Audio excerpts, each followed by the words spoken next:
د امریکا د بهرنیو چارو وزارت ځانګړی استازی زلمای خلیلزاد ولې د قطر او د هند او پاکستان په سفر وتلی ده؟ د سلام په وړاندې کولو سره یو ځل بیا درته یو نوی ویډیو ته ښه راغلاست وایم. د افغانستان د سولې لپاره د امریکا ځانګړی استازی زلمای خلیلزاد د افغان سولې د هڅو په لړ کې د قطر، هند او پاکستان په سفر وتلی ده.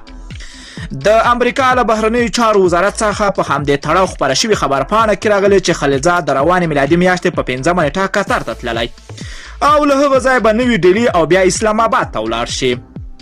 خبرپاڼه کې راغلی خلیلزاد به په دوحه کې له طالبانو له استازو سره د هوکړې په بشپړ پلي کېدو وغږیږي. ډیلي کې به د افغان پایداره سولې په پروسه کې د هند رول په اهمیت خبرې وکړي او اسلام آباد کې به هم د افغان سولې په اړه بحثونه وکړي. د خبرپاڼې په بنسټ نوموړی به د خپل سفر په دوران کې د جګړې د تشدد د کموالي په اړتیا او د بین الافغاني مذاکراتو په ژر پیل ټینګار او ټول لوري به راوبولي چې د کرونا وبا په مهال افغانستان ته لاس ورکړي. خلیلزاد داسې مهال له طالب استازو سره د هوکړې په بشپړه کېدو غږي چې له طالبانو سره د هوکړې ژمنه په عملي کېدو د امریکا پاتې راتګ طالبان اندېښمن کړي دي او په بیا یې د دوحې د توافق د عملي کېدو او د امریکا د مسؤلانه چلند غږ کړی. امریکا له طالبانو سره په ګډې هوکړه کې ژمنتیا ښودلې ده چې تر توافق وروسته به په 10 ورځو کې دننه 15,000 طالب زندانیان خوسي کیږي او تر هغه وروسته به طالبان بین الافغاني مذاکراتو ته کیني. خو د میاشتو په تیریدو لا هم تر دې دمه تر 1000 کم طالب زندانیان خلاص شوي دي او بین الافغاني مذاکرات هم له یو مهم برخلیک سره مخ دي.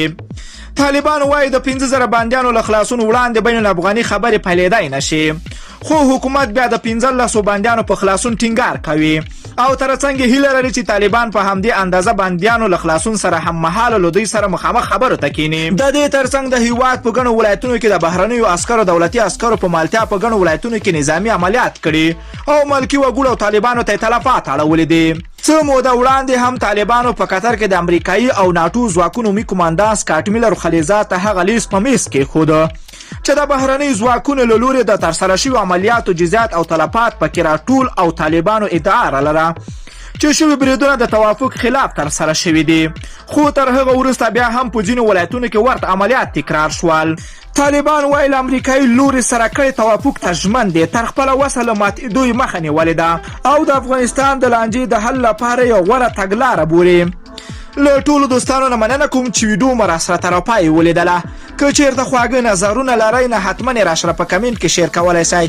که غواړئ له همداسې تازه او دقیقو معلوماتو خبر شئ د پښتو اپډیټ چینل حتما در سره سبسکرایب کولی شئ. نور مو په پاک رب سپارم. الله مو مل شه. ښه وخت درته غواړم.